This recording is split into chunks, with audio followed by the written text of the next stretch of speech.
Senhoras e senhores, muito bom dia! Sejam bem-vindos ao evento Rankine Conecta, aliando inovação e tecnologia para uma indústria mais eficiente, promovido pela Rankine Systems.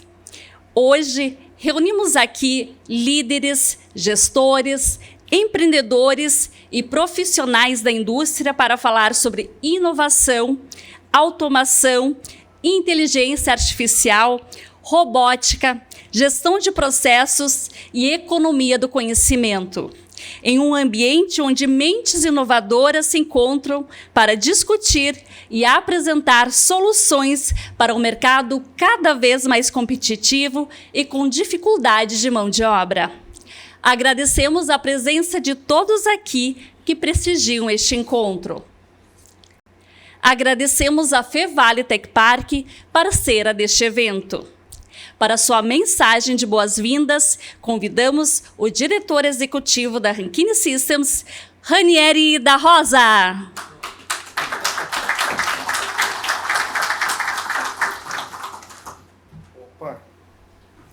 Bom dia, pessoal. Bom estar com vocês aqui. Já um grupo de profissionais aí convidados que muitos já trabalham conosco e já nos conhecem há um longo tempo, né? Daí a gente poder aqui fazer desse fórum uma sala de reunião praticamente, né? Onde a gente possa exercitar todos os sistemas, tecnologias, automações que a gente vem desenvolvendo com as empresas parceiras e clientes, usuários, né, dos sistemas. Então, reforço aqui o nosso agradecimento quem pôde vir, né? Muitos que gostariam de estar aqui, a gente sabe que é final de ano, que é muito corrido a agenda de todos, né? Então, a ideia é que a gente faça um fórum e exercite juntos aqui as soluções, né, que a gente traz como automação, sistemas de gestão, robótica, para trazer mais eficiência e produtividade para as empresas, né? Para a gente poder ter um pouco mais de qualidade de vida no nosso dia a dia de trabalho, né? Esse é um dos objetivos da automação, né? Trazer também qualidade, né, de vida para os operadores, para o dia a dia, para a integração dos profissionais, né? E para o ganho de conhecimento, que é uma coisa que a gente está sempre buscando, né?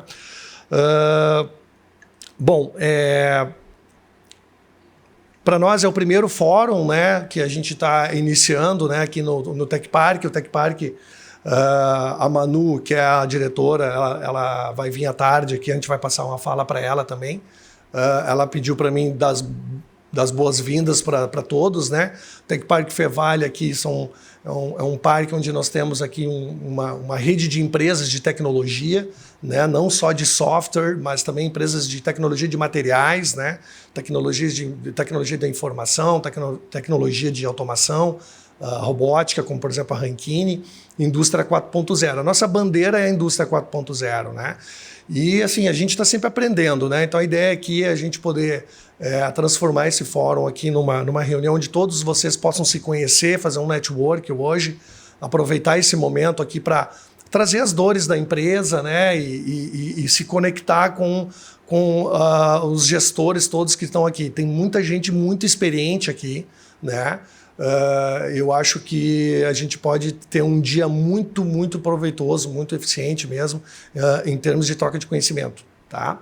Então, obrigado por todos estarem aqui e que seja um grande dia, tá? Obrigado, valeu!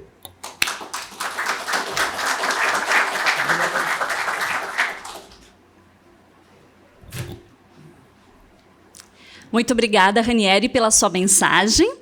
E damos início às apresentações desta manhã. E para falar sobre inovação para futuros possíveis, me ajudem a receber, com uma forte salva de palmas, o professor Mauro Sarmento.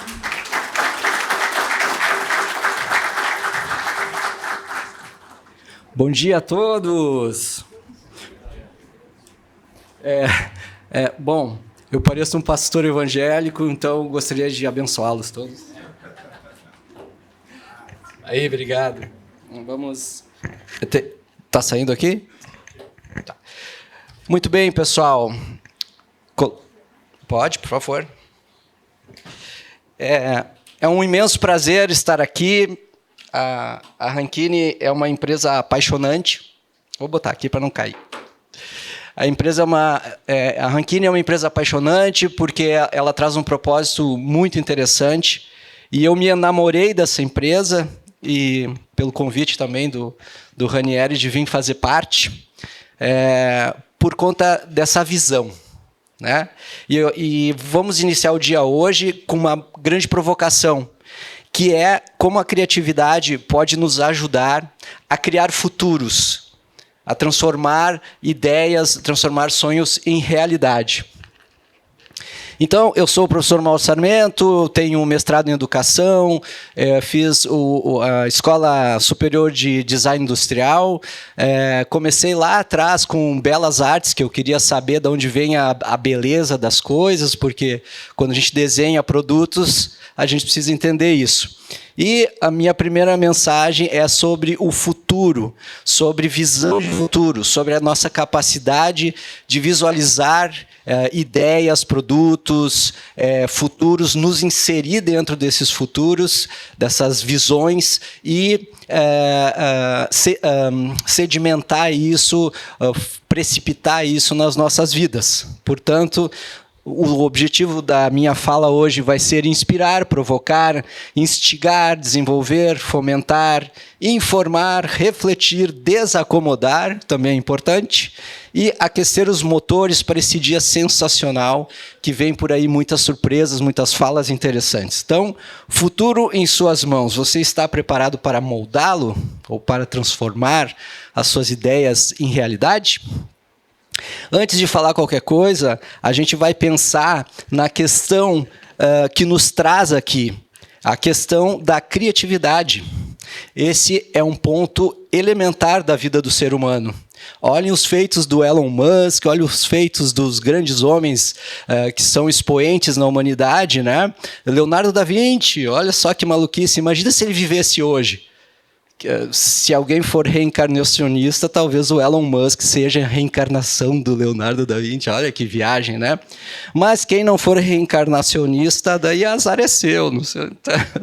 Bom, a criatividade humana nos traz até aqui para a gente conversar, para a gente trocar, para a gente viajar na maionese juntos, porque tem um pouco disso também, né? A gente pode, que nem diz o Clint Eastwood, né, o nosso cowboy, a gente pode levar o trabalho muito a sério, mas a gente não pode se levar tão a sério assim, senão a gente fica maluco, né?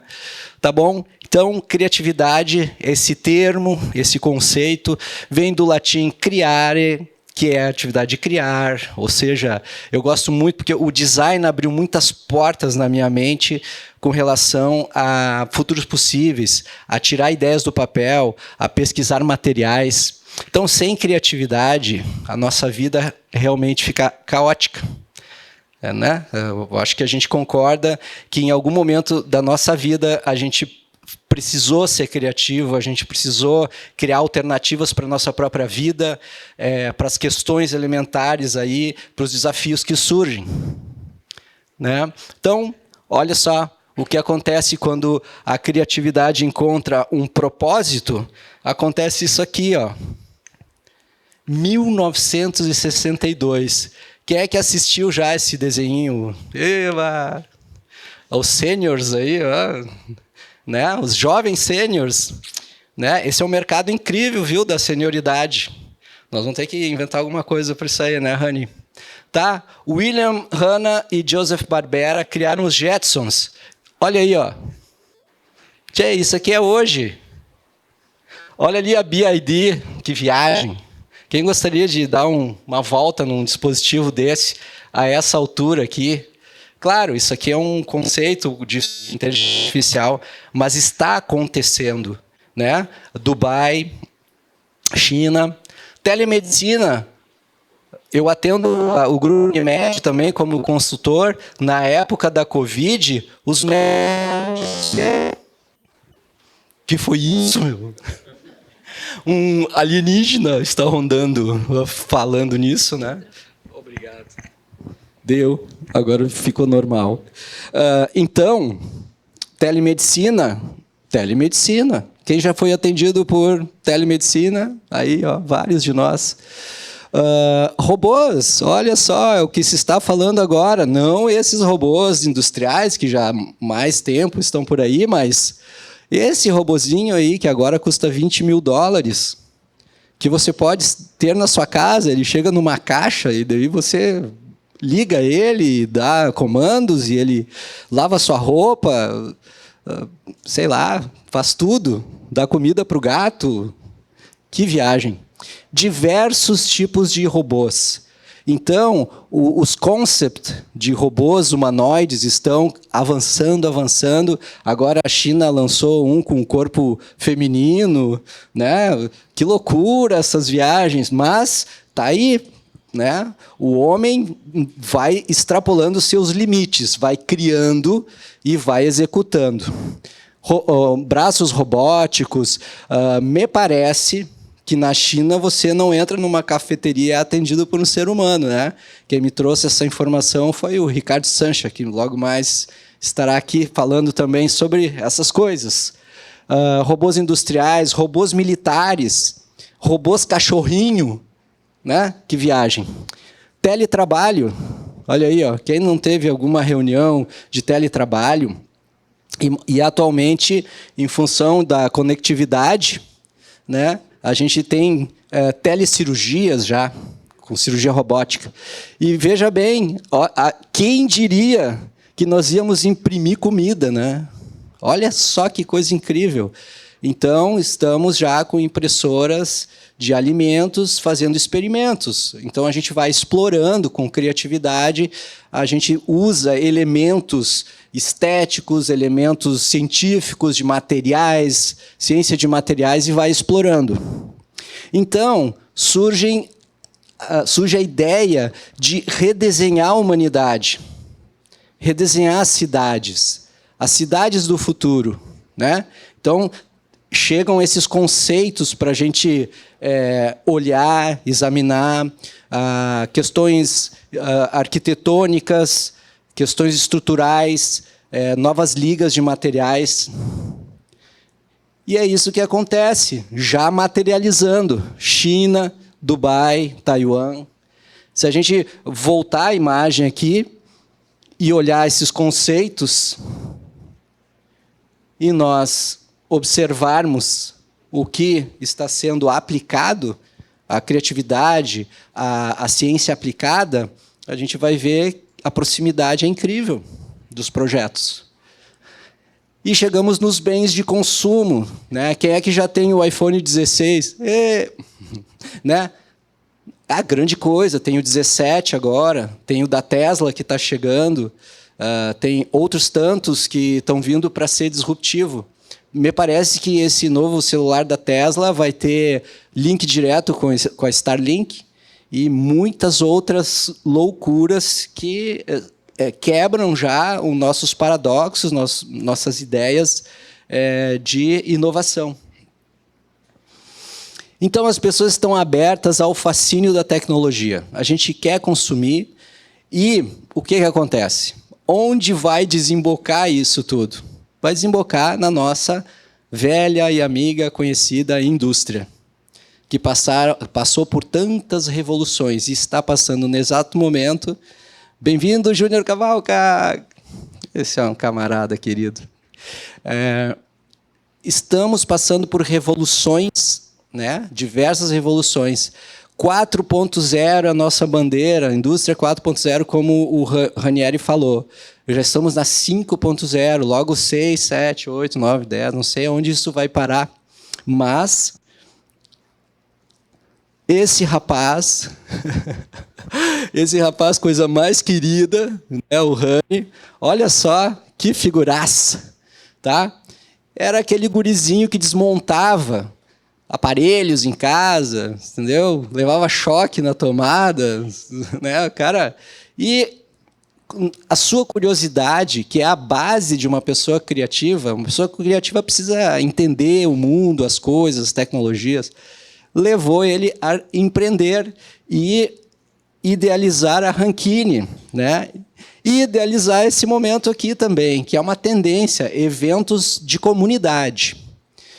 E aí, esse é aquela pessoa que diz, esse cara tem que ir para a NASA, porque ele aparece com cada ideia, que aqui o pessoal da TI está ali fora, ali...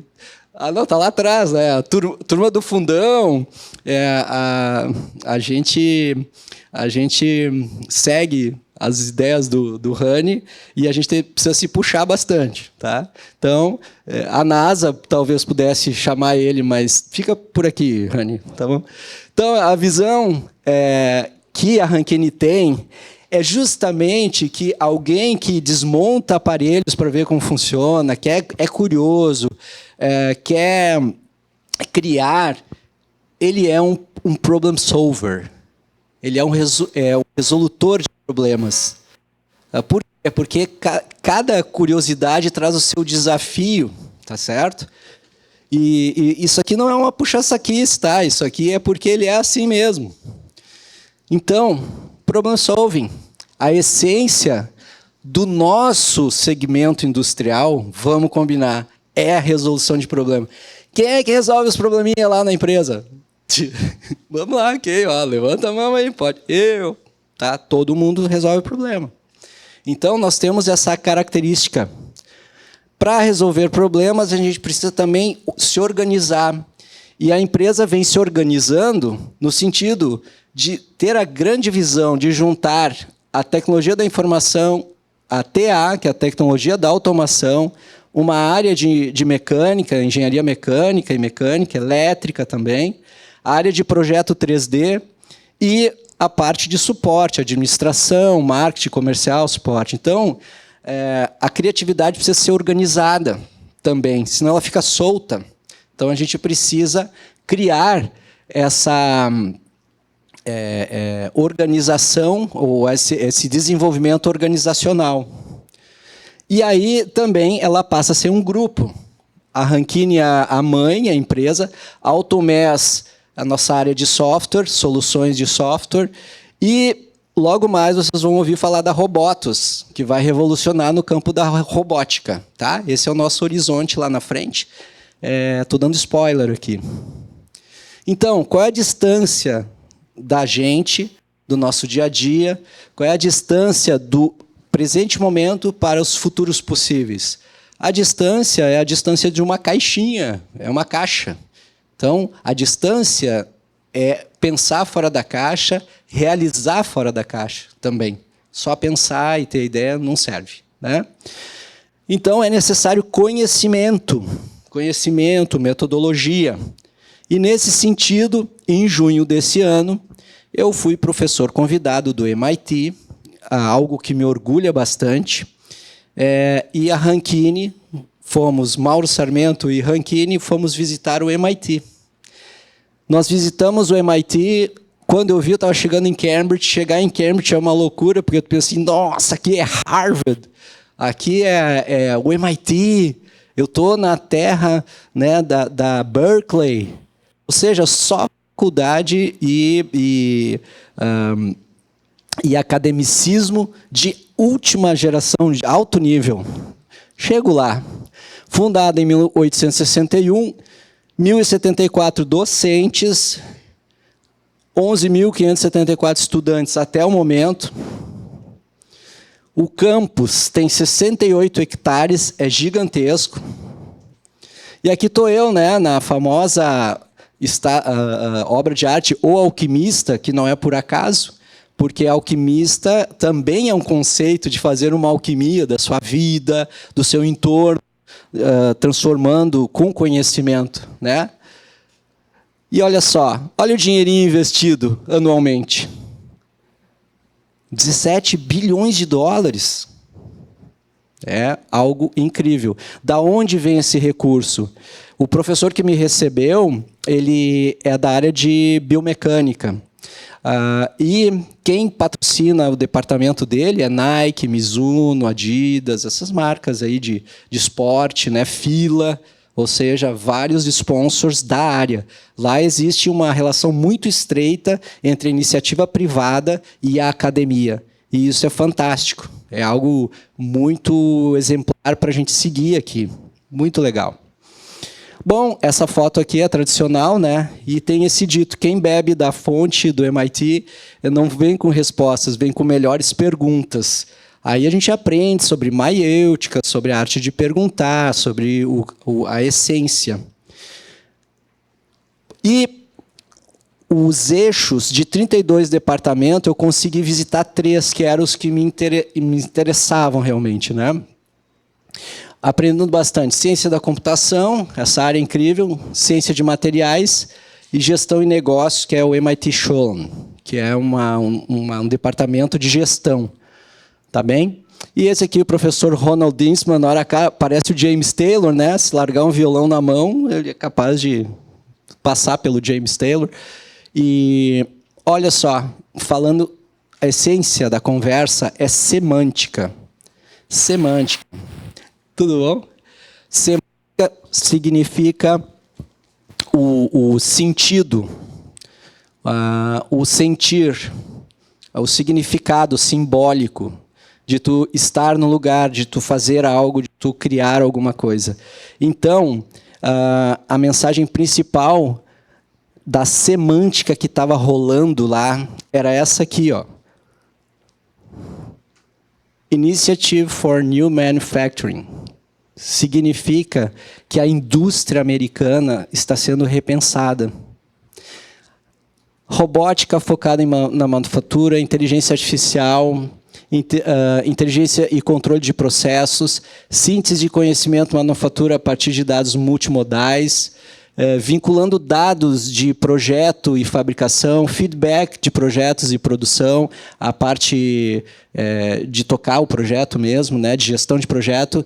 Coringa quer dizer que tem outras coisas, cartas na manga, ou seja, e aqui um convite para você ser membro, para uma indústria ser membro.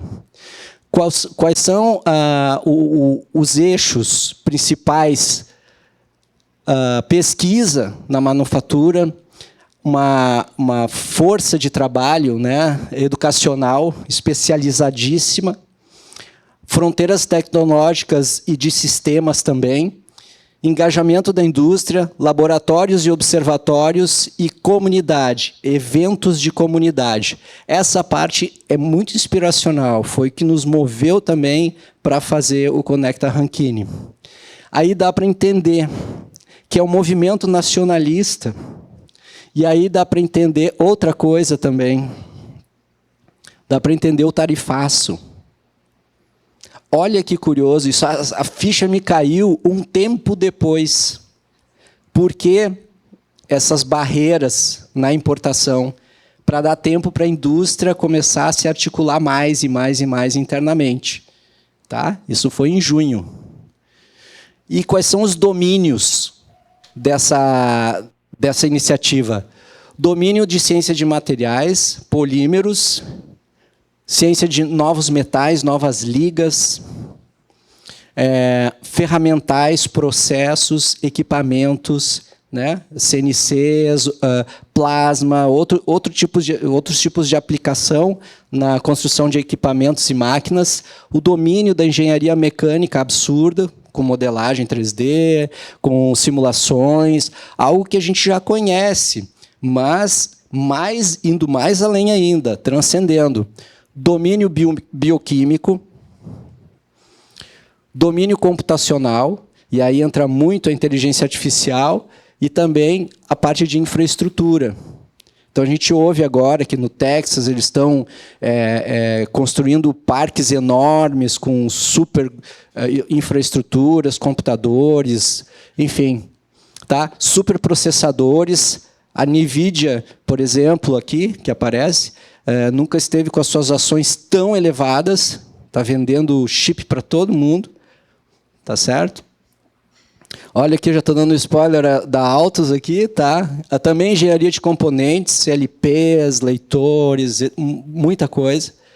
E um avanço incrível na robótica, tanto na funcionalidade, na mecânica, ou a emulação biomecânica, né, da robótica, bem como no design das peças, criando arredondamentos, criando aproximação com um design mais orgânico, mais parecido, mais similar ao ser humano.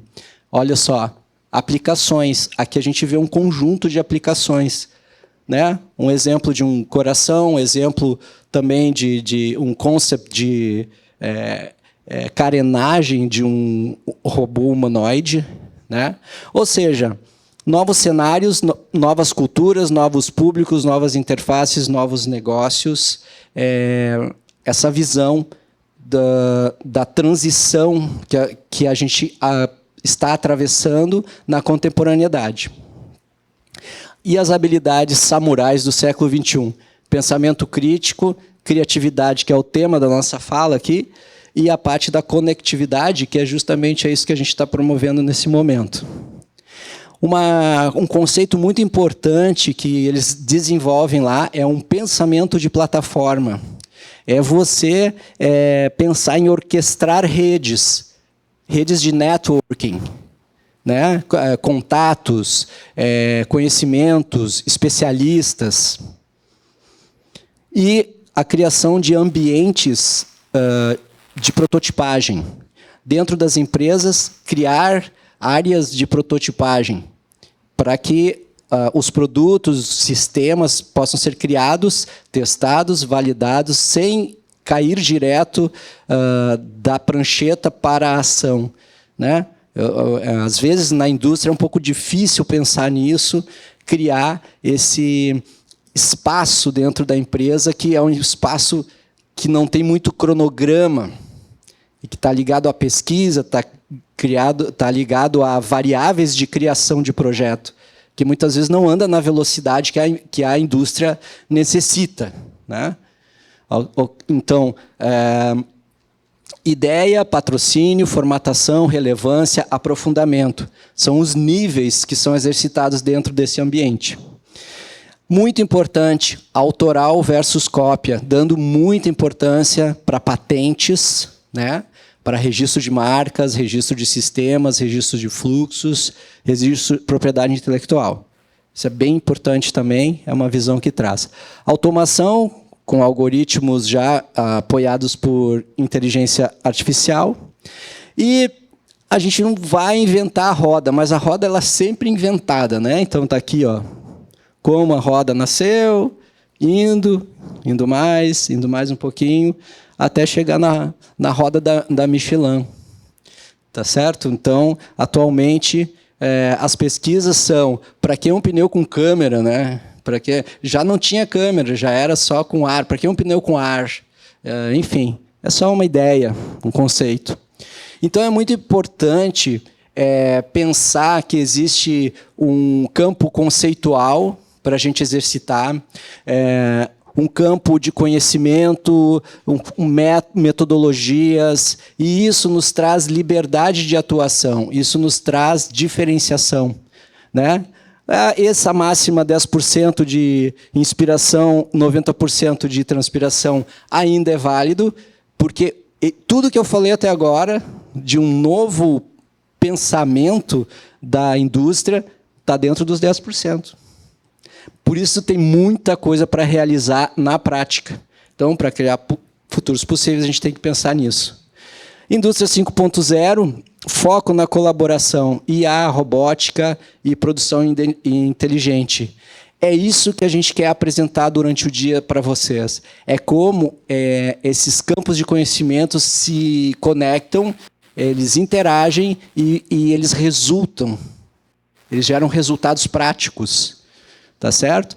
A evolução dos IoTs também, a parte de conectividade que eu já falei, aqui eu falei das cirurgias robóticas, teve uma cirurgia que aconteceu agora entre África e Europa, 11 mil quilômetros ou alguma coisa assim, com a ideia da conectividade do 5G e outras questões de satélite, né?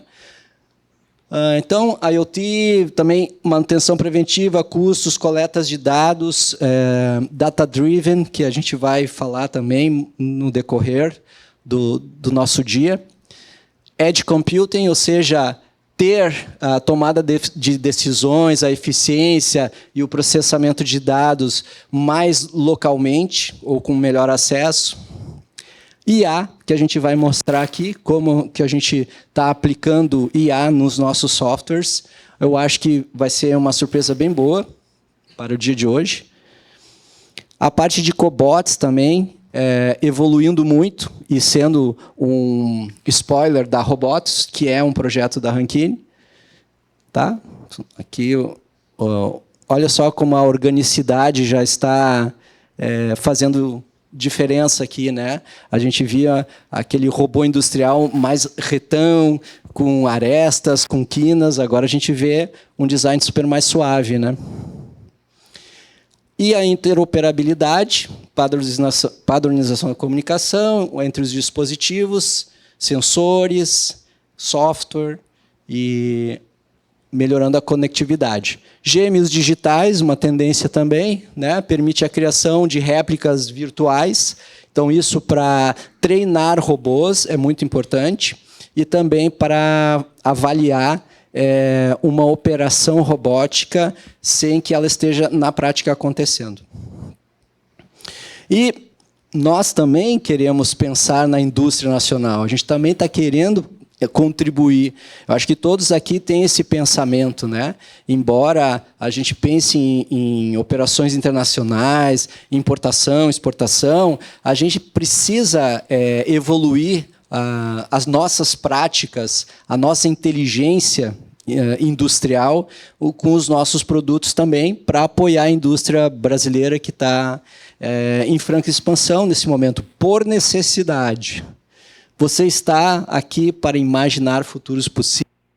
Esse é o dia, é um momento, é o fórum, como o Ranieri comentou, é um momento de muita troca de ideias, é um momento de ver como o meu negócio pode ser complementar ao seu, como a minha atividade pode ser complementar à sua. É um momento de sinergia, de grande sinergia. Muito obrigado por esse momento, por estar aqui. Eu acelerei um pouquinho em função do nosso cronograma e está aberto para uma ou duas perguntas, sei lá. Alguém gostaria de perguntar? Ou comentar?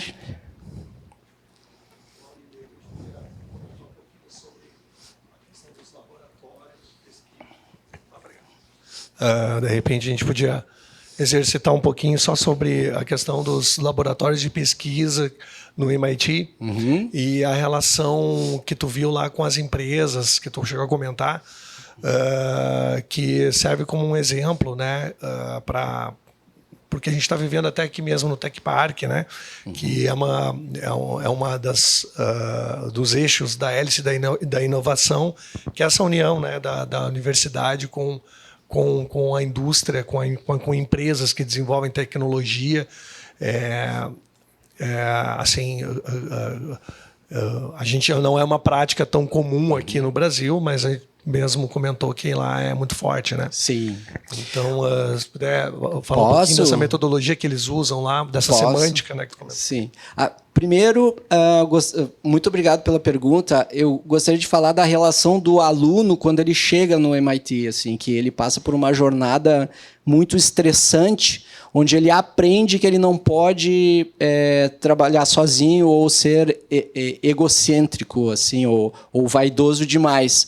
Então, a própria universidade ela já dá um tratamento de choque no aluno quando ele chega. Porque quem chega no MIT, quem passa os requisitos para ingressar na universidade, é alguém bem inteligente e também que tem bastante grana, mas é alguém que se destaca. Um aluno que se destaca. E muitas vezes eles chegam muito vaidosos do seu conhecimento, da sua mente brilhante, da sua mente matemática, né?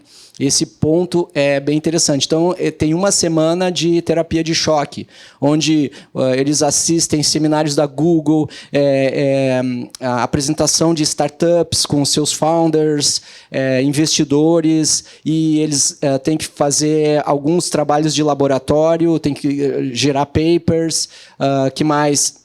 Eles precisam participar de um fórum de empregabilidade também, né? de como eles vão se colocar no mercado, para eles entenderem mercado. E também tem uma atividade criativa que chamam o Dome Day. Aquele domo que existe naquele prédio principal do MIT, ele tem um domo, e aí esse domo precisa criar uma invenção para esse domo.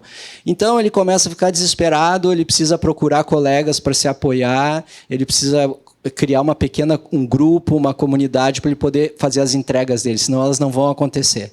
Então essa é a primeira coisa que a gente aprende, que o MIT quer passar para os alunos: você não pode trabalhar sozinho. Você não pode ser o mito do gênio criativo. Você tem que ser um colaborativo, um cientista colaborativo. Isso é uma coisa. Segunda coisa que o meu amigo Ronald Innsman falou, ele diz assim: olha só, tu já se deu conta que a gente está caminhando aqui e a gente pode ter cruzado por um prêmio Nobel aqui? Não, isso também é algo muito impressionante. Então, você está naquele ambiente, né? Eu visitei Harvard também, mas eu não entrei, passei só na frente, porque estavam fechados, momento meio férias, assim, porque ali junho, julho é um intermédio, né? E a questão dos laboratórios, eu pude entrar em alguns laboratórios que não é assim qualquer pessoa que entra. O que eu pude ver? Muito equipados, com sensores, com software, com hardware, com máquinas de CNC, corte plasma, olha, coisas infinitas à disposição dos alunos. Então, eles fazem oficinas de usabilidade, oficinas de programação e aplicação. Então, eles fazem pequenos projetos e vão testando. E os alunos recebem, junto aos professores, drivers de pesquisa e desenvolvimento. Então, eles já chegam mergulhando em alguns assuntos de afinidade, né? Então, a área de software vai para desafios de software. Porque o que acontece? As empresas lançam desafios para o MIT. Elas são sponsors, são patrocinadores. E o MIT reúne alunos e lança, junto aos professores, né, essas linhas de pesquisa e aplicam novas soluções. E isso acontece dentro de ambientes de laboratório. Então, por exemplo, tem um ambiente de área médica lá, um ambiente de laboratório de área médica que é fantástico. Aí tem pesquisa em fármacos, enfim, várias disciplinas do universo da saúde, né? Junto a professores que também são médicos, são academicistas também.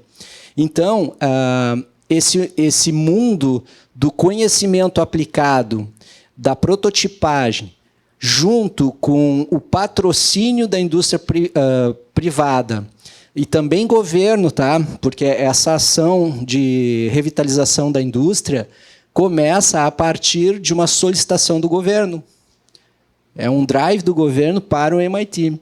E o MIT, então, começa a conectar outras entidades também de ensino e de pesquisa e aplicações de comunidade de indústria.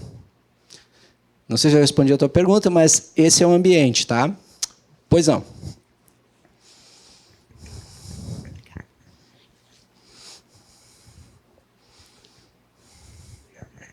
Bom, primeiro, parabenizar pela apresentação aí, Mauro. A pergunta vai para ti, mas em complemento também com o que você falou agora com o Ranieri. Você como professor, e junto do que você teve de experiência aí no MIT, como é que você vê hoje a realidade da educação brasileira em relação a esses desafios que tu trouxe? A gente vê hoje uma oferta gigante de cursos, principalmente na área de TI, muitas universidades surgindo, e ao mesmo tempo a gente vê um cenário de escassez de mão de obra para atender esse tipo de desafio, né? Esse tipo de novidade. Existe uma tendência muito forte de que as organizações tenham a sua área educacional, o seu design instrucional, né, interno. Então, é uma parte do DO, né, ou DHO, que é o desenvolvimento humano organizacional, tem aí nessa disciplina integrado uma parte de capacitações, treinamentos, de novo, pensamento de plataforma, porque a exemplo da Hotmart, QIFI, etc., existe como alocar conhecimento e fazer trilhas para os colaboradores, né? Processos de onboarding, desde cultura da empresa até capacitações específicas, áreas específicas, treinamentos específicos para atender processos e protocolos. Então, isso é uma tendência que também vem observando a atividade acadêmica e ligado a um vamos dizer assim, um elemento acadêmico, que pode ser um professor, por exemplo. Eu trabalho como professor também para uma outra empresa grande e nessa parte de organização, de desenvolvimento organizacional. Então, na própria Rankine, a gente tem isso. A gente tem uma área interna, que é de pesquisa, desenvolvimento, pesquisa avançada, onde assim, eu sou o líder de inovação da Rankine, eu não estou muito no dia a dia dos desenvolvedores, mas estou abastecendo eles de informações, novos algoritmos, novas ideias, novas interfaces para programar, para, né, buscar conhecimento. O Brasil, em termos assim acadêmicos, tem as linhas de pesquisa, mas existe uma morosidade que a indústria muitas vezes não pode esperar, né? Então, está crescendo a consultoria de professores para a iniciativa privada, no sentido de desenvolver núcleos de desenvolvimento organizacional e de design instrucional, para que você consiga, a partir dos drivers do planejamento estratégico, criar áreas de conhecimento. A Nike foi um exemplo muito importante. Eu trabalhei na Nike 4 anos, lá em Beaverton. Eles têm um programa, já há muito tempo, de coaching corporativo. Mas não é esse coach que foi bagunçado aí, é outra coisa. É coach porque o Bill Bauman era coach do Phil Knight. Então, eles têm a cultura do coach, do treinador, do treinamento. E aí, o gerente é coach do liderado, que é coach do gerente. Então, ali ele estabelece, vamos dizer assim, uma trilha acadêmica corporativa para desenvolver a sua equipe. E a Nike tem um campus, que já é um nome do grupo de empresas que, na área onde opera, já é uma visão acadêmica, chamar a empresa de campus. Então, já é uma visão interessante que a gente pode trazer. MIT é a mesma coisa, é um campus das empresas. Só que a inteligência não precisa construir um campus. A Altus não precisa construir um campus. Ela pode ter o campus da Fevale, ou o campus da Unicinos, ou o campus para fazer as suas parcerias acadêmicas, tecnológicas. Então, essa é a grande tendência. Bom dia, parabéns, Maurinho, parabéns, Rani, aí por esse baita evento.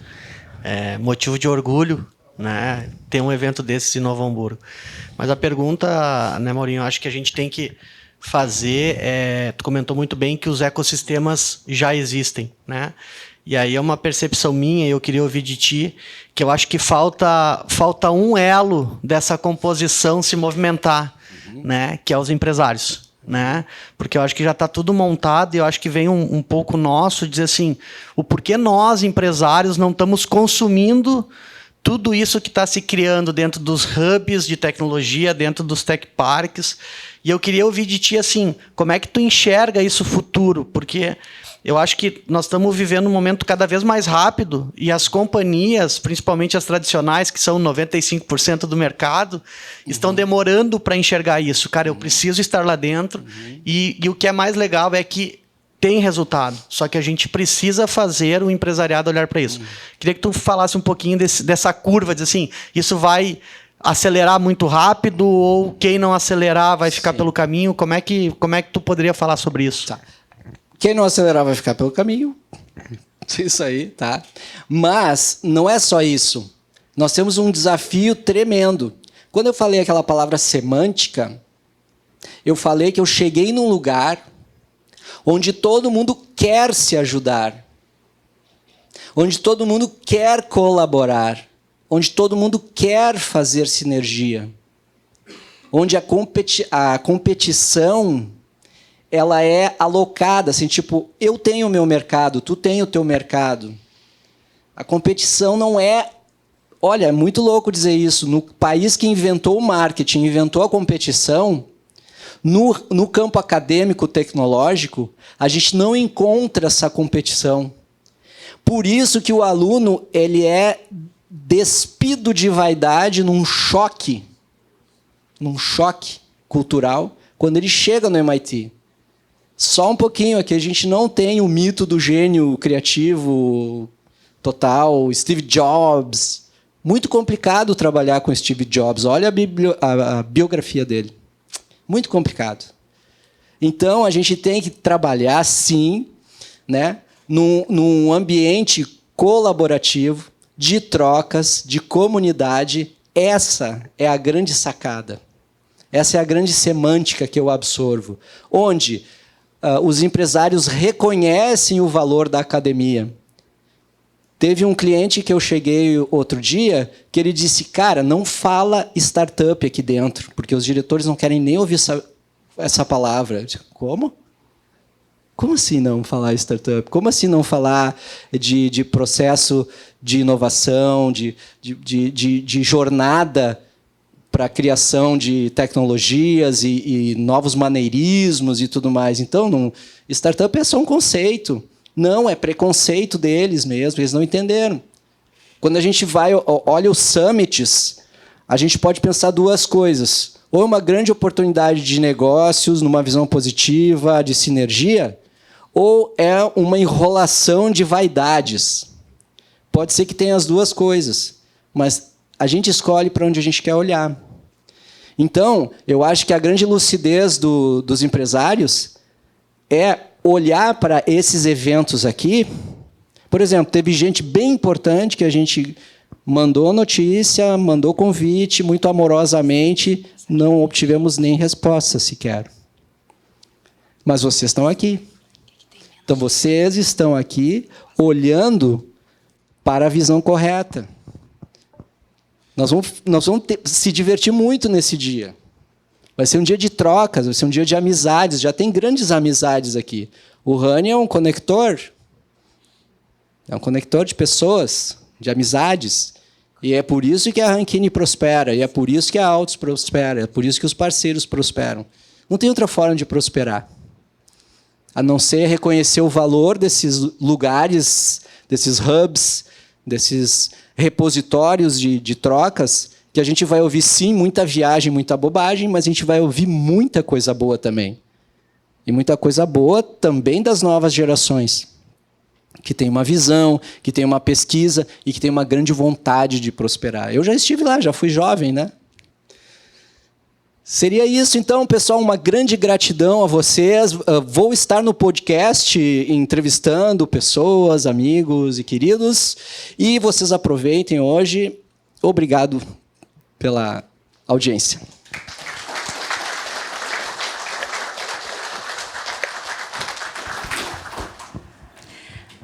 Agradecemos, professor Mauro, pela sua inspiradora apresentação e pelas reflexões sobre futuros possíveis.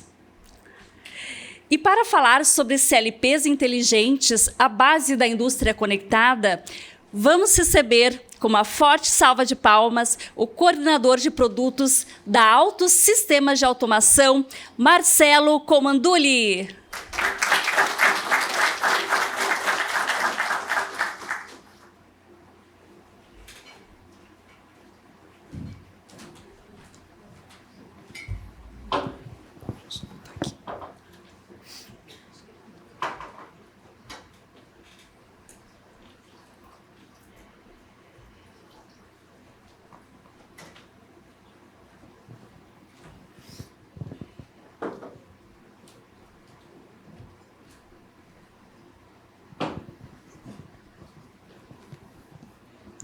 Bom, pessoal, bom dia a todos.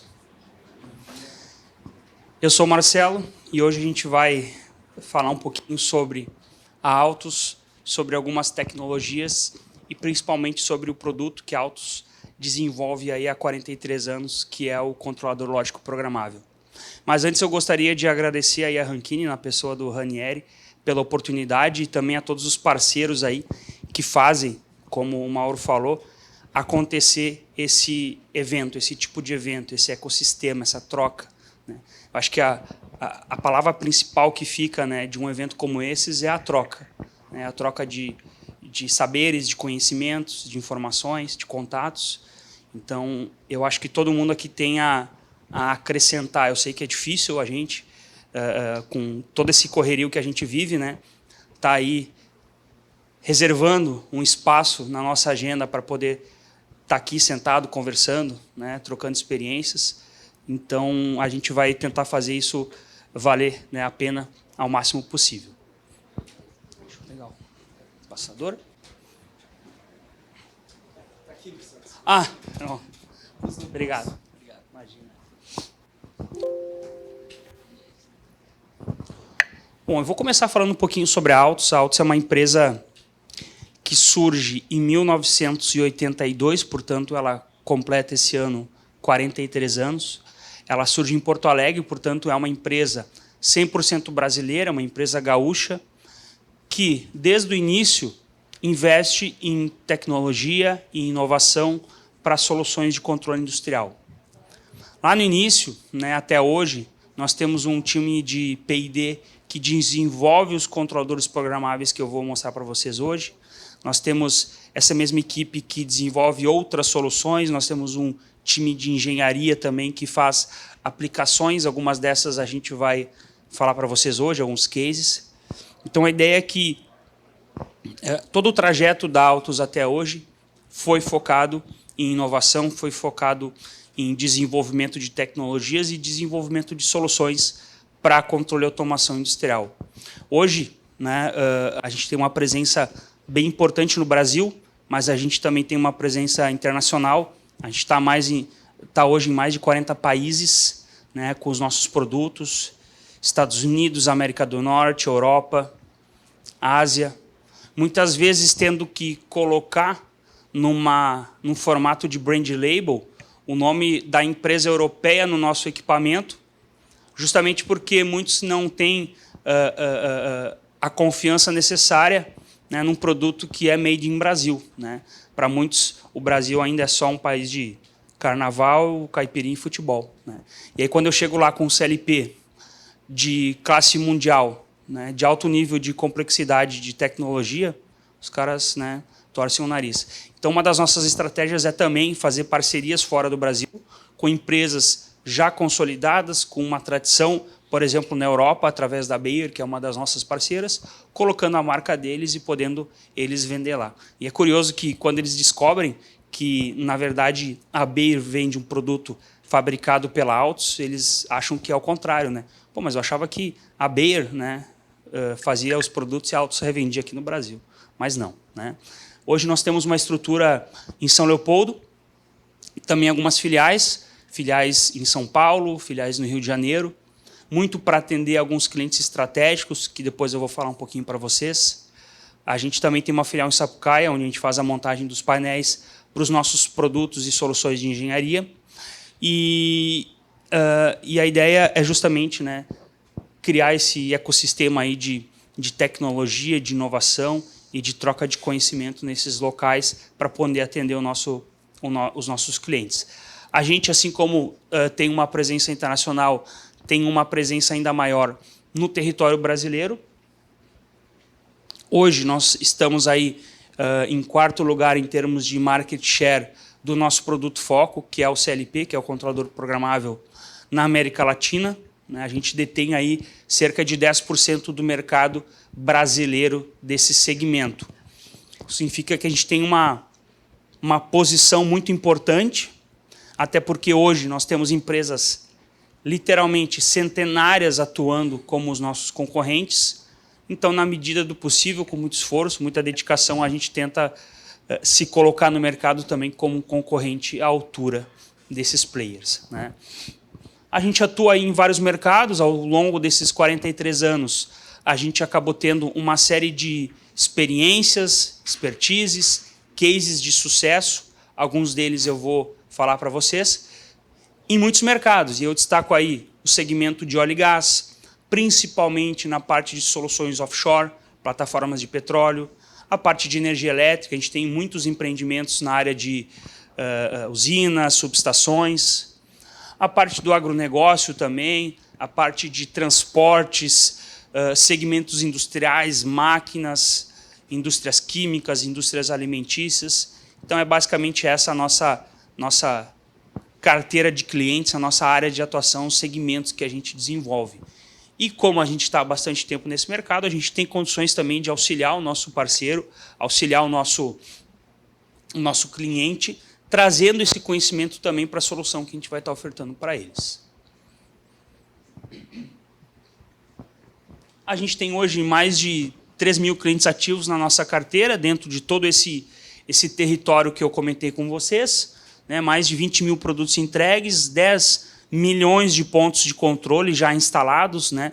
Quando eu falo de ponto de controle, qualquer ativo do meu processo, né? Qualquer informação do meu processo que é passível de ser controlado. Ou seja, eu monitoro através de um ponto de controle, uma temperatura, né? Uma variável de processo, e eu também controlo essa variável através de uma válvula, através de um atuador, etc, etc.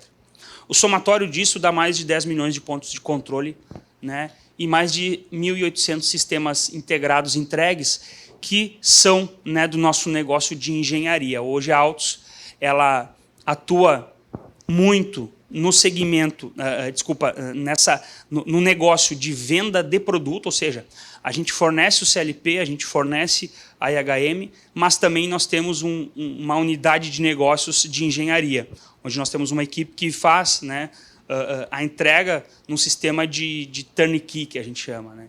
Então, todo o projeto, instalação, montagem.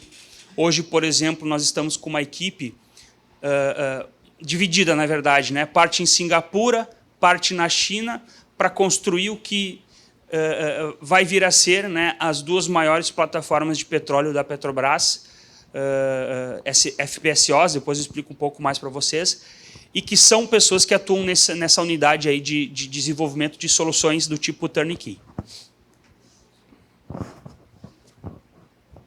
Como eu comentei antes, né, a nossa história ela é muito guiada, muito fundamentada pelo desenvolvimento e pesquisa das tecnologias. Então, hoje nós temos em torno de umas 60 pessoas no nosso P&D aqui em São Leopoldo, entre engenheiros, técnicos, estagiários, enfim, fazendo o desenvolvimento dos controladores programáveis, seja no nível de hardware, seja no nível de software, software embarcado, software de programação, né? Então, isso também faz com que a gente tenha um grande diferencial no mercado em função de conhecer profundamente o nosso produto e poder dar suporte ao nosso cliente da melhor maneira possível, né? A gente costuma falar que lá no suporte técnico, caso a gente não consiga resolver o problema num primeiro atendimento, numa primeira conversa, eu vou lá e falo com o pai da criança, né? O cara que literalmente desenvolveu aquele CLP do zero. Com certeza ele vai ter, então,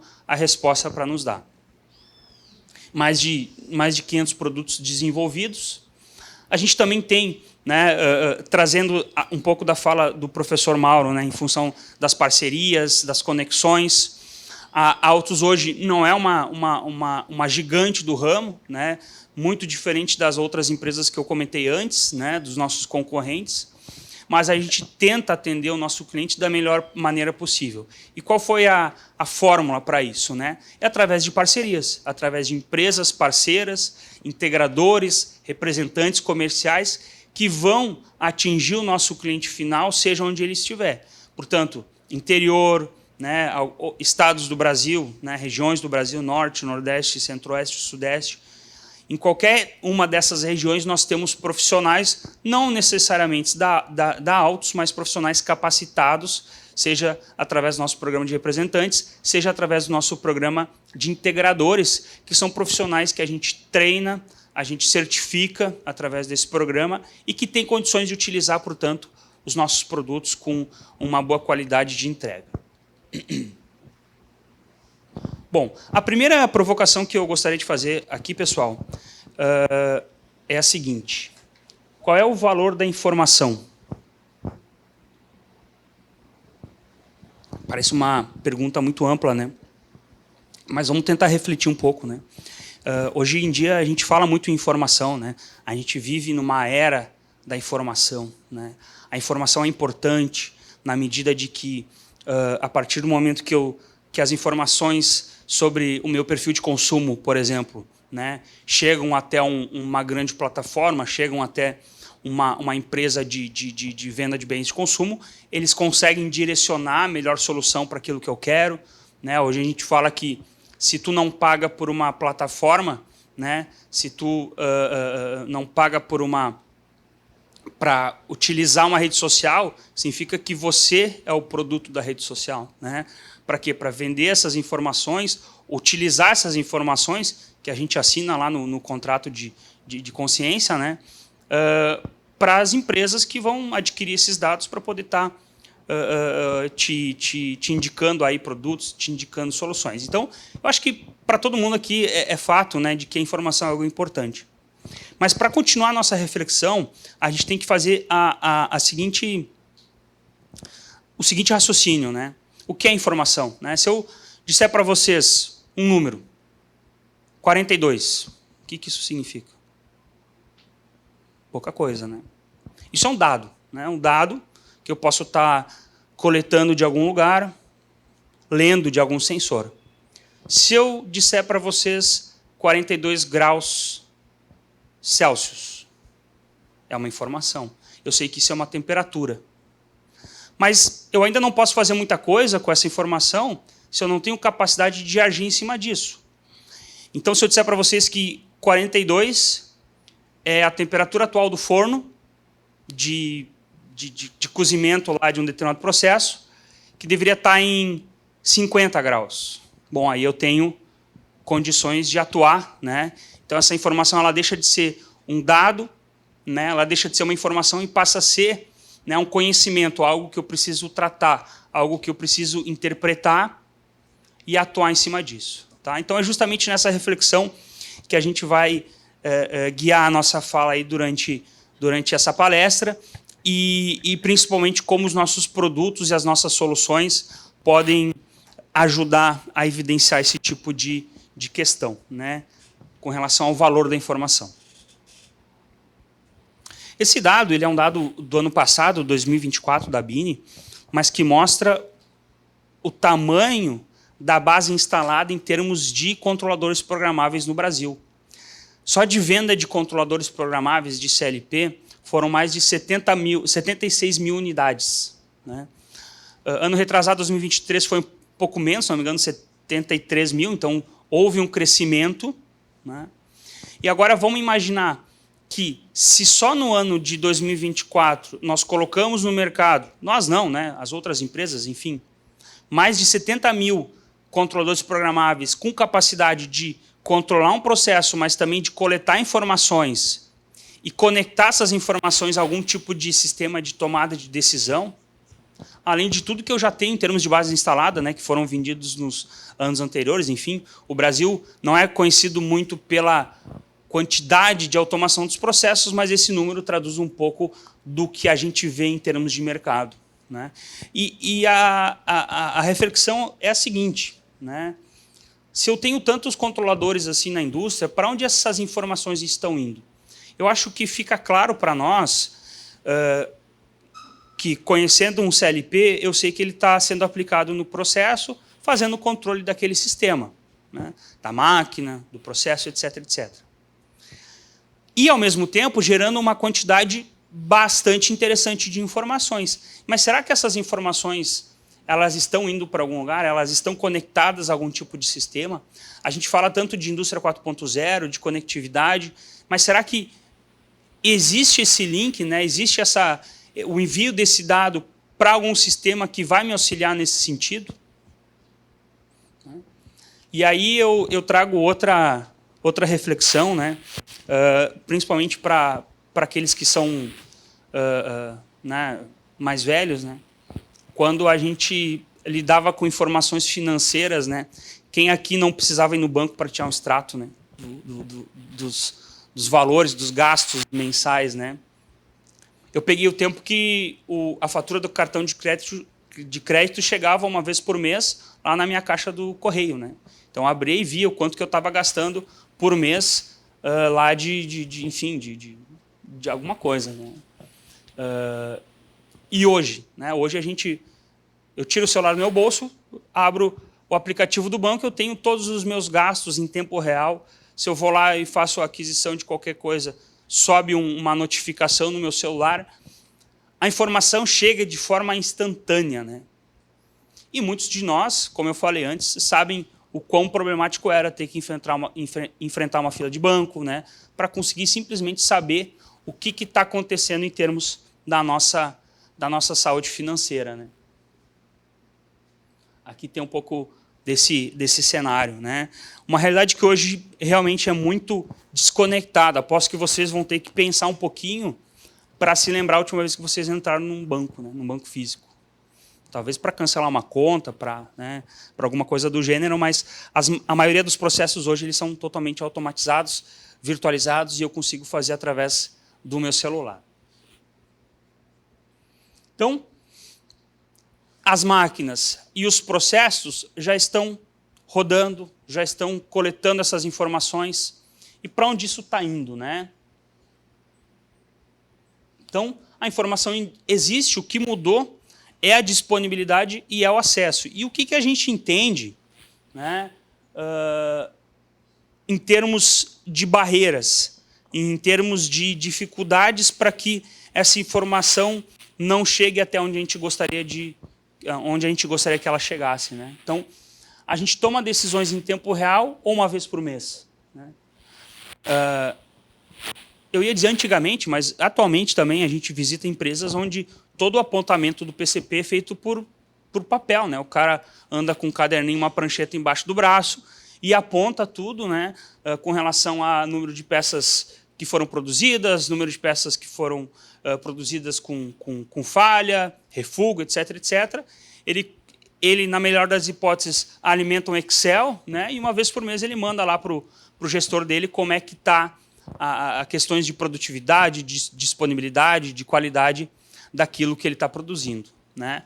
Se a gente tentar fazer uma comparação com o nosso sistema bancário, né, é o cara que está indo uma vez por mês no banco para tirar um extrato daquilo que está acontecendo com a vida financeira dele. Então, conectado a isso, a gente fala muito hoje em dia, e eu acho que o tema da indústria 4.0 está muito conectado a isso, né, dessa convergência, né, entre TI, né, que é a tecnologia da informação, e TA. Hoje, com todas essas tecnologias de conectividade, a gente vê um movimento muito forte, né, dessas soluções de automação chegando num nível de TI e, ao mesmo tempo, o TI tendo que olhar para o chão de fábrica, olhar para a automação e entender como esse processo funciona. Eu costumo comentar que, muito antigamente, quando a gente ia para a indústria, principalmente em termos de manutenção, tu tinha aquela briga, né, do cara da elétrica e do cara da mecânica. Chegava na máquina, a máquina parada, o cara da elétrica dizia que o problema era da mecânica e o cara da mecânica dizia que o problema era da elétrica, e assim ficava, né?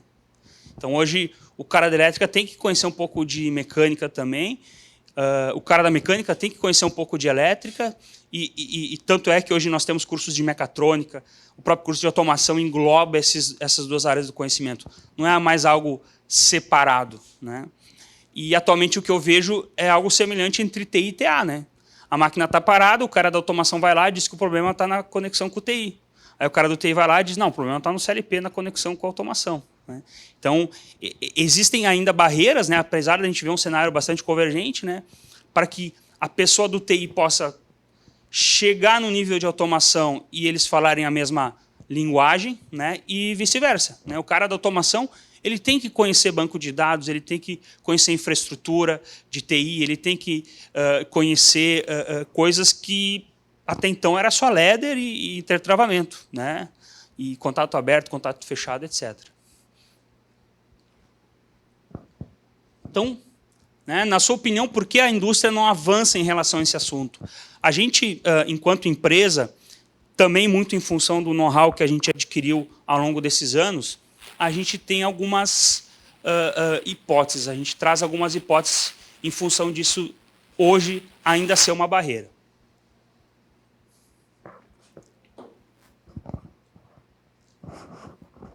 Então, primeiro, né, falta de segurança. Hoje em dia existem preocupações constantes e crescentes com relação à segurança operacional. Qual empresa hoje de médio porte para grande porte não foi atacada por um hacker ou teve os seus dados criptografados, né? Então, hoje em dia, é uma questão de urgência, né? A empresa se preocupar com essas questões e também o chão de fábrica, que uma vez conectado está potencialmente exposto a isso, também de se preocupar. Então, hoje, a gente vê em vários fóruns aí que falam de automação, essa questão da cybersecurity também, certo? Falta de conhecimento, né? Que é aquela máxima que a gente ouve bastante, né? Pô, se está funcionando, por que eu vou mudar, né? Por que eu vou modernizar esse processo? Por que eu vou adquirir um produto que vai, em última análise, fazer a mesma coisa que eu faço hoje, né? Então, existe uma falta de conhecimento por parte das empresas do real valor, né? Do real benefício que isso vai trazer para aquele processo. Ok?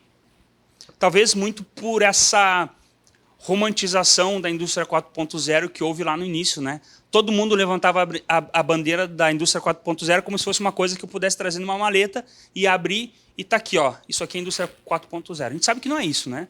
A indústria 4.0 é mais que isso, é uma série de conceitos profundos e que precisam ser entendidos. Então, a falta de conhecimento também está associado muito a isso. Pô, o cara vai me vender indústria 4.0 e vai me falar um monte de legalzice, mas na prática eu não vou ver o resultado.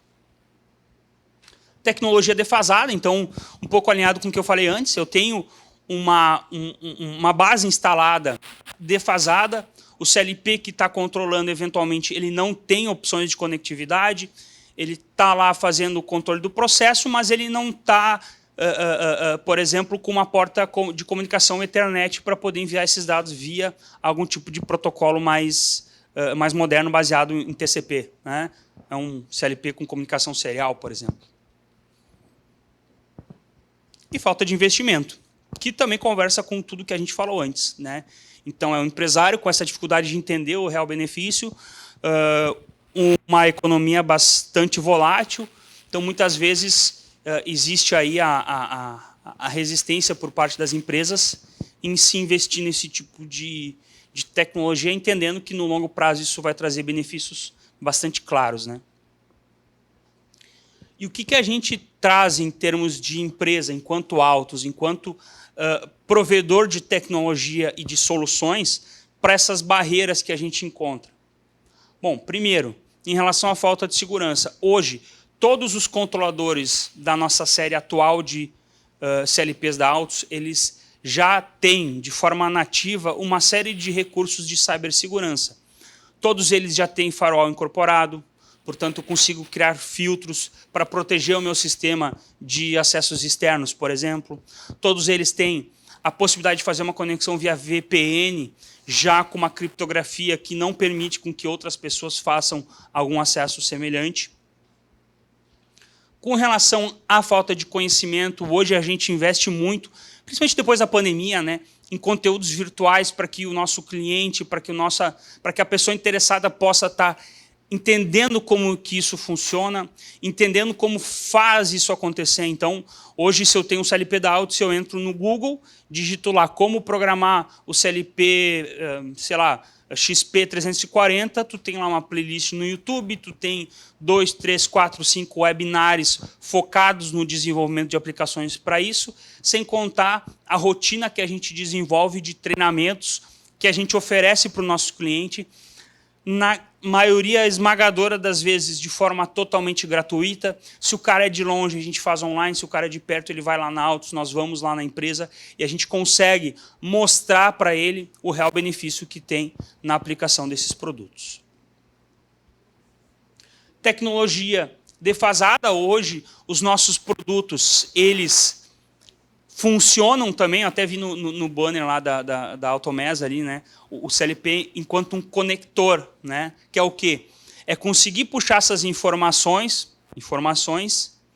de uma tecnologia mais antiga, portanto, num 232, num 485, numa rede serial, ou mesmo através só de um sensor que vai contar o número de peças e mandar isso para a nuvem, por exemplo, através de uma comunicação que a gente tem de forma nativa nos nossos produtos.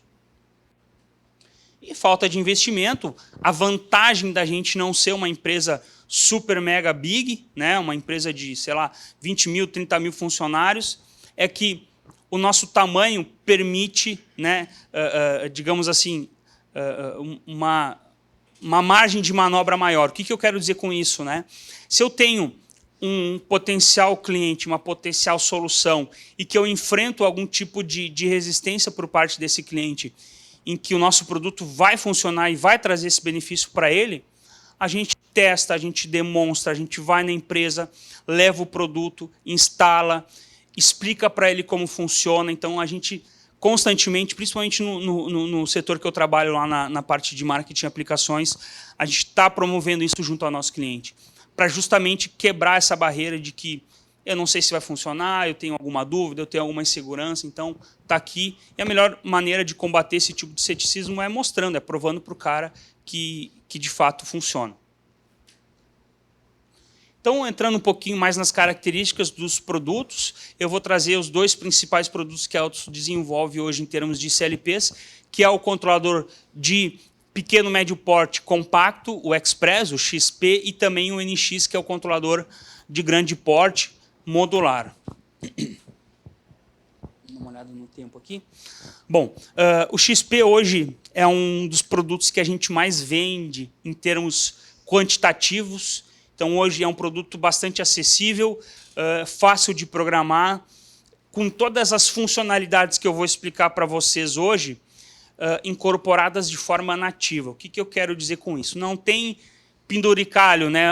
Se eu precisar usar o APC, eu vou ter que comprar um módulo a mais. Se eu precisar usar, sei lá, o EtherCAT, eu vou ter que adquirir uma solução adicional. Não. O valor que tu investe no produto, né, já tem na sua entrega todas essas questões. Como eu falei antes, cibersegurança, então a parte de VPN, firewall, a parte de recursos de IoT. Então, na medida que eu levo esse equipamento para a nuvem, eu preciso ter uma infraestrutura que possa estar coletando esses dados. Então, eu tenho protocolos que têm a capacidade de comunicar com essas soluções em nuvem. Além, logicamente, dos protocolos industriais. Então, Profinet, EtherCAT, Ethernet IP, CANopen, MQTT, que é um desses que estão bastante aderentes aí à indústria 4.0 e a esse ramo do IoT ou da internet industrial das coisas, né? OPC, IE64, Modbus, etc. A parte de conexão segura também e a parte também de conectividade aí com outras ferramentas. Eu consigo fazer uma integração bem bacana, por exemplo, com um banco de dados, SQL, né, para poder pegar essas informações e armazená-las em longo prazo, sem contar outras ferramentas de análise ou coisas do tipo. Aqui eu tenho um pequeno exemplo de como que eu consigo usar esse cara. Ele tem uma porta Ethernet que tem a capacidade de comunicação em múltiplos protocolos, portanto, ao mesmo tempo eu posso ter lá um APC, um Profinet e um Modbus comunicando, mas eu também tenho uma porta USB onde eu posso conectar através de um dongle, né, de um chip Wi-Fi ou 3G, 4G, esse equipamento na minha rede sem fio. Portanto, se eu estou fazendo a monitoração, por exemplo, de uma caixa d'água ou da minha estação de tratamento que fica longe da minha unidade fabril, eu posso estar mandando esses dados através de uma rede sem fio, 3G, 4G ou Wi-Fi, né, e garantindo aí a conectividade. A gente utiliza muito esse sistema, por exemplo, para a área de saneamento. Não citei não citei o segmento de saneamento, mas também é um dos nossos segmentos mais importantes. E uma das principais características do segmento é que é tudo muito espalhado, né? Então eu pego uma cidade, eu tenho de um lado estação de tratamento, do outro lado eu tenho uma estação de bombeamento, depois eu tenho uma estação de tratamento de esgoto, etc, etc. Né? Como é que eu integro esses dados numa cidade que eventualmente a infraestrutura é limitada, né? Não tem Wi-Fi, logicamente, mas eu posso usar, por exemplo, o 3G, 4G para fazer esse tipo de integração de comunicação. Mais alguns exemplos, né? Até falando de equipamentos de terceiro, a ideia aqui não é chegar com o CLP da Altus para substituir um CLP de, sei lá, de grande porte ou de uma empresa que já está consolidada naquele cliente. A gente tem muito cliente que já tem um contrato lá com a empresa XYZ, mas que eu posso estar integrando o meu produto como uma remota, como uma automação mais localizada, e assim conseguindo fazer a integração com esse outro equipamento através de protocolos, né, como Ethernet IP, Modbus, Profinet, e consigo então fazer essa integração, não necessariamente excluindo o que ele já tem em termos de controle, tá bom? A 3008, né, que é um dos produtos mais recentes aí, exceto pelo XF, que é um lançamento que a gente está trazendo esse ano. A NX 3008 compõe a família de controladores modulares, portanto, eu consigo expandir a quantidade de pontos de controle, e ele já é um equipamento aí que eu posso dizer que é o estado da arte em termos de controladores industriais. Ele já vem com uma capacidade muito mais avançada de processamento, um processador 62 bits do tipo ARM de 1 GHz de velocidade. Então, em termos de controladores, ele é, em termos de eficiência, né, e performance, ele é um dos mais competitivos hoje do mercado. E isso facilita algumas coisas, como, por exemplo, usar parte desse processamento para coisas que eu não necessariamente têm relação ao controle do processo em si. O Mauro comentou do Edge Computing, né, de conseguir pré-processar certas informações, tendo em vista que nem sempre eu vou ter a disponibilidade de uma nuvem, né? Isso eu posso fazer com a NX 3008, uma vez que ela tem a sua base de processamento em Linux e parte dela com o Docker, que é um recurso muito usado na área de TI para rodar aplicações de forma containerizada. Então eu consigo colocar lá um container de um banco de dados para que ele seja um servidor de banco de dados. Eu posso usar um container de programação em Python, por exemplo, para rodar algoritmos que, eventualmente, lá no meu ladder tradicional eu não conseguiria. Eu posso usar esse mesmo container, né, esse mesmo Docker, para rodar aplicações gráficas, como um Grafana, um Node-RED, coisa do tipo, de forma local, sem depender de um servidor, sem depender de uma nuvem. Isso aí é um diferencial muito importante aí em termos, né, da NX 3008, que é um pouco do que eu comentei. Mesmas coisas relacionadas à cibersegurança, protocolos, né, conexão segura, simulação e conectividade. Ok?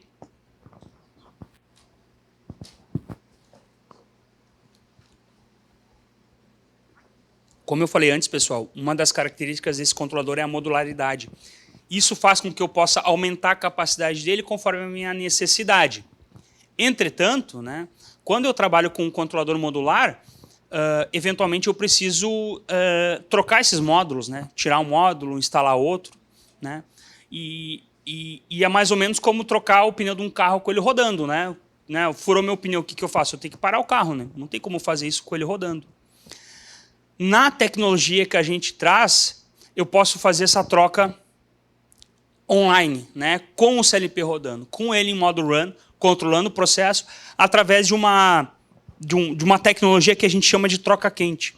Então, para aplicações de grande disponibilidade, onde parar o processo custa muito, e não só em reais, mas em outros sentidos também, segurança, qualidade, performance, eu vou utilizar uma tecnologia dessas para que eu possa tirar um dos módulos, eventualmente eu não vou ter as informações que estão chegando nele, obviamente, mas o restante do processo ele continua. Uma usina hidrelétrica precisa disso, uma plataforma de petróleo precisa disso, um processo de alta complexidade, de alto custo também precisa disso. Outra questão muito interessante, que a gente também tem não só na NX, mas em todos os produtos que a gente desenvolve e fabrica, é o conformal coating, que a gente chama de tropicalização. O que é isso? É eu conseguir passar uma camada de um verniz especial em cima da eletrônica do produto para que ele não sofra as intempéries de um ambiente mais agressivo. Falei de saneamento, mas aplicações offshore também. Aquele ambiente ele é extremamente agressivo em função de maresia, produtos químicos, agentes que estão no ambiente e que podem estar danificando, reduzindo a vida útil do produto. E para isso, né, 100% dos nossos equipamentos eles têm a sua placa eletrônica tropicalizada. Eu consigo uma boa troca térmica, porque ela vai estar aberta ao ambiente. Então, por isso, eu não uso cooler, por exemplo, que é um ponto de falha muito constante em produtos industriais. Em compensação, todas as placas são tropicalizadas e, portanto, eu consigo uma durabilidade maior. O MasterTool, que é o nosso software de programação, ele é todo baseado na norma IEC 6131, portanto, se eu programo fabricantes de outras marcas, né, produtos de outras marcas, de outros fabricantes, que são baseados nessa norma, eu tenho a capacidade de fazer o mesmo com os produtos da Altus, que também são baseados, são feitos através da plataforma CodeSys. A gente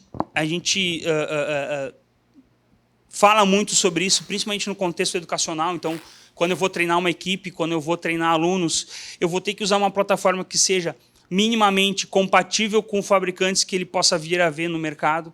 Então, a gente usa muito esse tipo de solução também para instituições de ensino, também para treinar o pessoal que precisa estar utilizando produtos para automação. Falar, portanto, para fechar aí a nossa conversa, né, sobre alguns cases, né, e eu acho isso interessante para mostrar um pouco do tamanho da empresa, mas também do know-how que a gente adquiriu ao longo desses anos. Né, como qualquer case, né, um case de sucesso, portanto, vocês vão ver aplicações aí bem interessantes que nos dão muito orgulho, mas também, né, nos deram muito aprendizado, né, nos deram muitos desafios dos quais a gente teve que ultrapassar. Bom, o primeiro é na área de transportes. Hoje, em São Paulo, existe uma problemática muito grande, né, em função da malha viária, né, a gente vê aí nas notícias congestionamentos aí quilométricos, e a solução que eles encontraram através de uma parceria aí com algumas empresas foi, eu vou só passar para ficar mais fácil, né, criar aí uma nova rodovia entre São José dos Campos e a região litorânea, né, principalmente para desafogar aquele tráfego intenso da região metropolitana, através de uma rodovia, eles chamam de rodovia de Tamoios ali, cuja automação foi feita totalmente com os nossos produtos. Tá? São mais de 34 quilômetros só de túneis, né, ao todo aí para serem automatizados. E quando a gente fala em túneis, né, é um desafio muito importante em termos de automação, porque alguns processos eles são indispensáveis. Né? A rodovia, lógico, ela é muito maior, mas especialmente os túneis é um desafio muito grande do ponto de vista da automação, em função de processos como a troca do ar. Né? A gente sabe que eu tenho que ter um mecanismo de retirar aquele monóxido de carbono que é gerado, para que se eventualmente uma pessoa precise parar, ou mesmo para sem oxigênio, eu não consigo causar a queima do combustível dentro do meu motor. Né?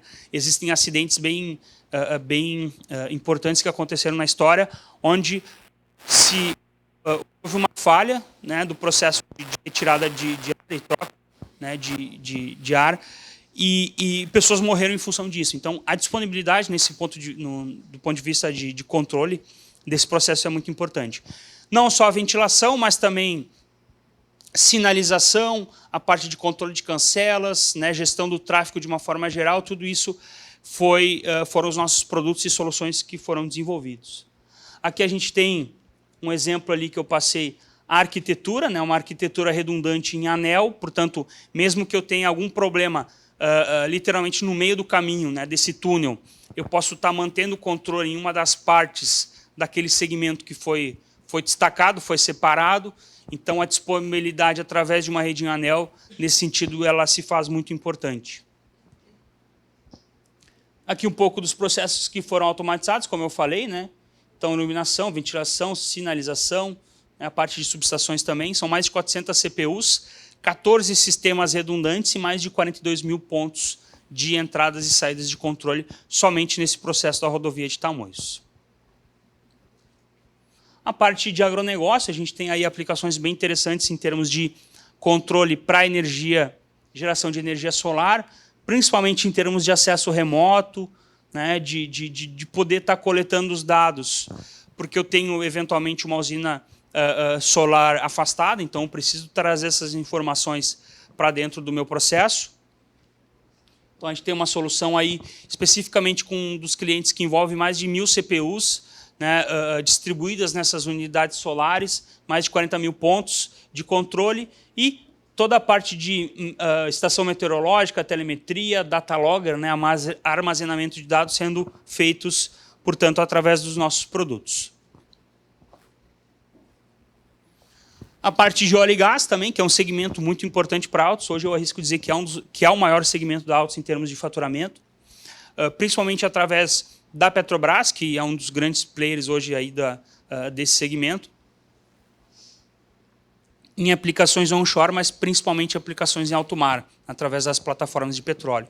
Existe um tipo específico de plataforma de petróleo, que a sigla é FPSOs, que são plataformas montadas em casco de navio. Então, basicamente, eu pego o que a gente chama da parte do processo de casco, né? Eu pego um navio e coloco uma plataforma de petróleo em cima. Qual é a vantagem disso? Né? Quando o poço perde a sua eficiência, eu posso simplesmente levantar a âncora e navegar até o próximo poço para continuar prospectando, coisa que numa plataforma fixa isso fica um pouco mais complexo de se fazer. Né?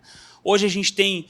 Esse número já passou de 27, está mais de 30 plataformas automatizadas com os nossos produtos, com as nossas automações. Cerca de 18% das operações no Brasil em plataformas de petróleo são feitas com... Né, são automações feitas com os nossos produtos. A gente detém aí cerca de um quarto de todo o mercado de FPSOs no Brasil. Né? 35% de tudo que é gerado especificamente nas iniciativas de prospecção do pré-sal são trazidos através das automações que a Altus desenvolveu nessas plataformas. Aqui a gente tem um exemplo, né, de duas plataformas, P58 e P62, que são hoje plataformas que estão sempre entre as top 10 em termos de produtividade, de barris de petróleo hora. São FPSOs, então são plataformas montadas em casco de navio, cada uma com mais de 9 mil pontos de controle, né, e aí controlando a parte de fogo e gás, shutdown de processo, que é um requisito de segurança muito importante por uma plataforma, a parte de utilidades, a parte de casco e processos de forma geral. Hoje a gente também tem uma parceria muito forte com a Petrobras em termos de manter esse processo funcionando. Então nós temos contratos de manutenção para que os nossos profissionais estejam nessas plataformas, podendo dar suporte, ofertar para o nosso cliente também melhorias e, enfim, né, promover algumas melhorias e também modificações no sistema, caso isso seja necessário. A parte de energia elétrica, a gente hoje tem mais de 50 empreendimentos em termos de geração, transmissão e distribuição de energia elétrica. A Altus, né, a automação da Altus ajuda a produzir cerca de 15% de toda a energia que é produzida hoje no território nacional. A gente tem uma matriz energética bastante conectada e, nesse sentido, eu preciso também ter um produto aderente a essas normativas. Então, não é qualquer produto que entra numa usina hidrelétrica, por exemplo, em termos de proteção contra problemas relacionados a eletromagnetismo, por exemplo, descargas atmosféricas, mas também em termos de protocolos de comunicação. Então, existe toda uma especificidade e nós da Altus, através de uma linha de produtos específica, que é a Hadron X-Storm, temos soluções aí, como vocês podem ver, em vários empreendimentos.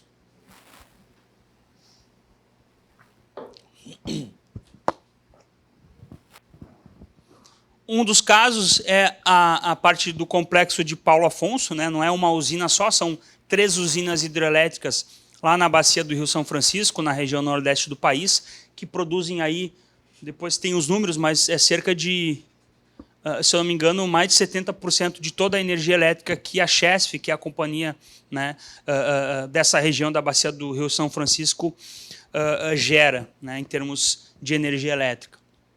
E aí eu tenho toda a parte de automação né, da parte de supervisão, com portas de tomada d'água, subestações, serviços auxiliares. Portanto, toda a automação dessa usina é produzida, né, feita através dos nossos produtos. Mais de 150 mil pontos, então eu tenho muitos pontos de controle dentro de uma aplicação dessas, né. Para finalizar algumas tendências, então eu trago para vocês aí algumas tecnologias que estão conectadas aos nossos produtos, mas também estão conectadas a tudo que a gente falou lá no início, em termos de convergência, em termos de TI e TA, né, em termos de levar essa informação lá para o nosso para as partes interessadas, digamos assim, né, para um sistema de tomada de decisões ou algo do tipo. Então a gente tem aqui o Docker incorporado nas nossas CPUs mais novas, assim como eu falei, da NX3008.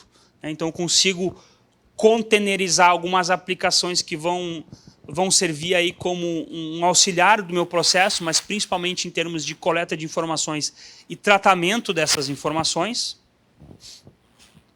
A parte de Python, né, que é muito falado hoje em dia, hoje a gente vê muito curso de Python. Né? Python é uma linguagem de programação, uma linguagem de alto nível, portanto, ela é bastante interpretada e pessoas com pouco nível de conhecimento em programação podem estar desenvolvendo soluções. Então, hoje tu tem advogados estudando Python, contadores estudando Python para melhorar os processos, né, médicos estudando Python para melhorar os seus processos em função de ser uma linguagem bastante acessível. E nesse sentido, através do Docker, eu consigo rodar aplicações em Python também. Então, para além daquelas linguagens tradicionais, como texto estruturado, Ladder, eu consigo, né, através do Python, rodar algumas aplicações, inclusive na parte de inteligência artificial. A parte de AI Big Data, então tudo que a gente falou está conectado com isso também. Na medida que eu tenho essas informações chegando no meu CLP e eu tenho que tratar elas, né, geralmente um volume muito grande de informações, muito grande de dados, eu preciso ter uma tecnologia que seja compatível com isso. E aí, nesse sentido, né, toda a parte de banco de dados, também do Docker, que tem a condição de fazer rodar aí algumas aplicações containerizadas de banco de dados, eu consigo aí ter soluções bem interessantes também com os nossos produtos.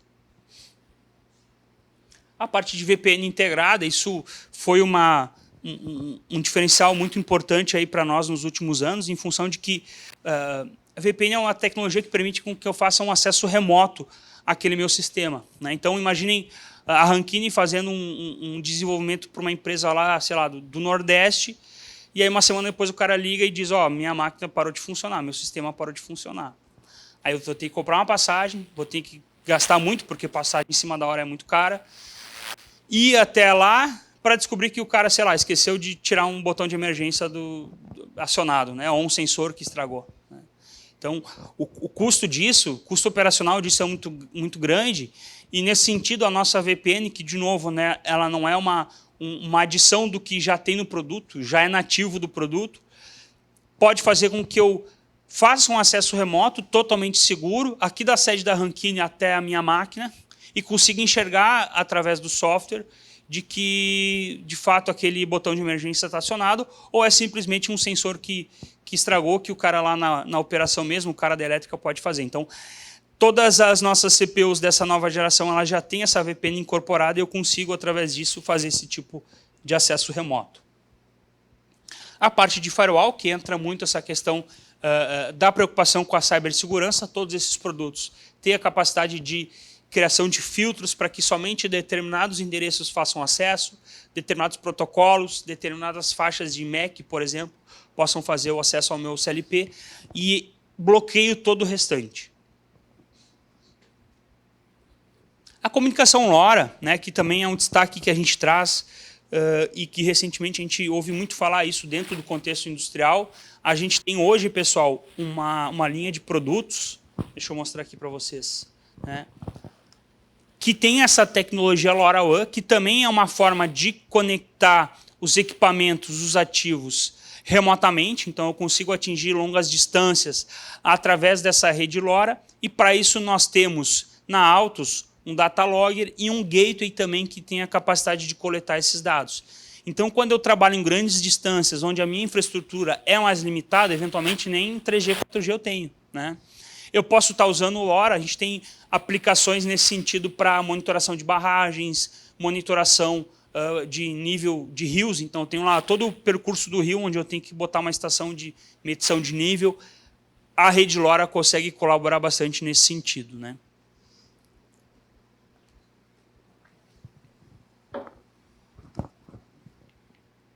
A parte do web server também, que é uma forma de visualizar os dados localmente. Eventualmente eu consigo usar esse mesmo web server para fazer um acesso às informações de forma remota, mas tipicamente eu vou usar um computador local, um tablet ou um celular para conseguir ver as informações do meu processo e conseguir tomar as decisões aí no sentido daquilo que a gente já falou antes, né, da coleta das informações e da interpretação desses dados. Temos linhas de CLP, sim, já com web server integrado, onde o cara vai desenvolver lá, entre muitas aspas, o SCADA dele, né, a aplicação de monitoramento dele. A parte de banco de dados, como eu já comentei, muito importante manter esses dados registrados. E como eu tenho um grande volume de dados, conversando um pouco com o que eu falei em termos de Big Data, eu preciso ter uma infraestrutura para isso. Então, seja de forma local, através das nossas soluções de Edge Computing, seja através de um servidor, eu consigo, portanto, fazer a coleta de dados e armazenar isso num banco de dados. Então, para finalizar, né, tentando responder novamente essa pergunta, né, qual é o valor da informação, a gente entende que ela é valiosa, então a informação é muito importante e a gente está aí trazendo para o nosso cliente, trazendo para o nosso parceiro uma opção de levar isso, né, ao nível da prática, né, aplicar esse tipo de tecnologia para justamente poder ter essa informação, né, trazendo mais autonomia no trabalho, mais confiança na tomada de decisão e também, né, uma tomada de decisão mais rápida. Então, para isso é importante um processo seguro, e aí a gente falou bastante sobre isso na minha fala, e também um processo ágil. Para finalizar, eu costumo sempre deixar aqui o nosso link para o nosso curso de programação de CLPs. A gente tem hoje uma estrutura rotineira de promoção de treinamentos. Esse link vai levar vocês à nossa área do site, onde tu pode estar fazendo um treinamento online, mas também tu pode, através das nossas redes sociais, conhecer um pouco mais sobre, por exemplo, a nossa certificação de integradores, onde tu vai conseguir fazer um treinamento online, ao vivo, com os nossos técnicos, com os nossos engenheiros, e justamente poder aí aprender um pouquinho mais das soluções que a gente tem para oferecer para vocês. Ok? Bom, pessoal, eu vou deixar aqui no QR Code. Novamente agradeço aí aos parceiros da Rankine pela oportunidade, agradeço a vocês aí a paciência em poder estar ouvindo um pouco do que a gente tem para oferecer para os nossos clientes, das nossas tecnologias, e abro aí a perguntas, aí, quem tiver algum tipo de dúvida, algum comentário a fazer, fiquem à vontade. Oi, Norton Fernandes da Rankine. Fiquei bastante impactado com relação aos pontos de controles de vários projetos que foram cases de sucesso aí da Altos, né? E desde do controle dos túneis, passando pela plataforma marítima e chegando ali numa hidrelétrica. E ali estava referindo a 150 mil pontos de controle. É isso mesmo? Tá. Que tamanho de equipe a Altos disponibilizou para um projeto desse e que tempo a Altos levou para realizar até a obra ser concluída? Assim, especificamente Paulo Afonso, né, quando a gente fala em 150 mil pontos, primeiro... Isso, são três estações, claro, por favor. O complexo de Paulo Afonso ele tem, então, são 13 geradores em 3 usinas hidrelétricas. E são 150 mil pontos, e lá tem uma característica que são geradores grandes também, então tu não pode fazer tudo muito rápido. Então esse projeto, Norton, respondendo bem o objetivo, ele levou 10 anos, tá? Porque foi feito um gerador, mais ou menos, um gerador e um pedaço a cada ano, digamos assim. Então, como são 13, levou em torno de 10 anos. Ao todo, a Altos deve ter tido lá, como a gente também fez alguns momentos de instalação elétrica, montagem, a gente chegou a ter mais de 500 profissionais lá ao longo de picos que teve do projeto, né? Então, qualquer usina hidrelétrica grande, como é Paulo Afonso, Itaipu, Xingó, são projetos bem longos. Agora nós estamos fazendo um outro projeto também, grande também, que é um projeto de 5 anos também, porque são 6 geradores. Então, o projeto de usina hidrelétrica ele tem essa peculiaridade, porque tu não pode parar todos os geradores de uma vez só, né? Então você para geralmente de acordo com o fluxo, né, hídrico também, né, de disponibilidade de água naquela região. Tem momentos do ano que se para, então tem momentos que tem um pico muito grande de intensidade de trabalho de profissionais e outros que tem menos. Mas no caso do Complexo Paulo Afonso, que é um case de sucesso, foram 10 anos, tá? Foi de 2003 a 2013 e agora a gente fez uma modernização mais recente, que aí sim, foi bem mais rápido, que a gente trocou para o Xstorm, que aí já levou pouco tempo porque já tinha uma base justamente tecnológica lá, porque quando a gente fez de 2003 a 2013, a usina era dos anos 70, então ainda era toda com fiação elétrica e comandos eletromecânicos, não tinha uma digitalização. Entre 2013 e 2013 a gente fez a digitalização e agora enfim, já a usina digitalizada ela foi modernizada agora em 2023, 10 anos depois, até aproveitando os nossos produtos, eles têm uma vida útil de 10, 15, 20 anos, né, em média 15 anos, então a cada 10, 15 anos se faz um ciclo de modernização. Foi feito agora entre 2023 e ainda estamos fazendo parte dele agora ainda, para a Xstorm, que é o nosso produto mais atual no caso. Vocês respondem. E só complementando o que o meu xará Marcelo Carnel falou, 150 mil pontos não é, logicamente, numa única CPU, são várias CPUs, mas cujo total, né, são 150 mil pontos de controle.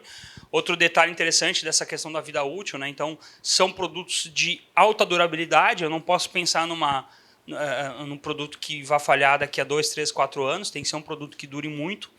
Tanto que, como eu falei antes, em 1982, a gente lança a primeira linha de controladores. Se vocês tiverem a oportunidade, na verdade, eu convido vocês a conhecer um pouco a Altus.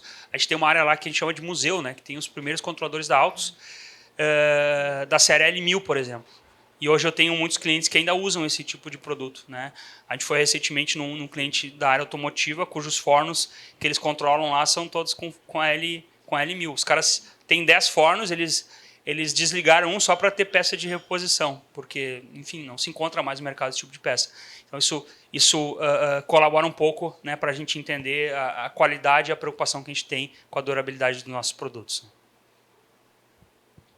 Mais perguntas, pessoal? Então tá, obrigado a todos aí. Valeu, obrigado.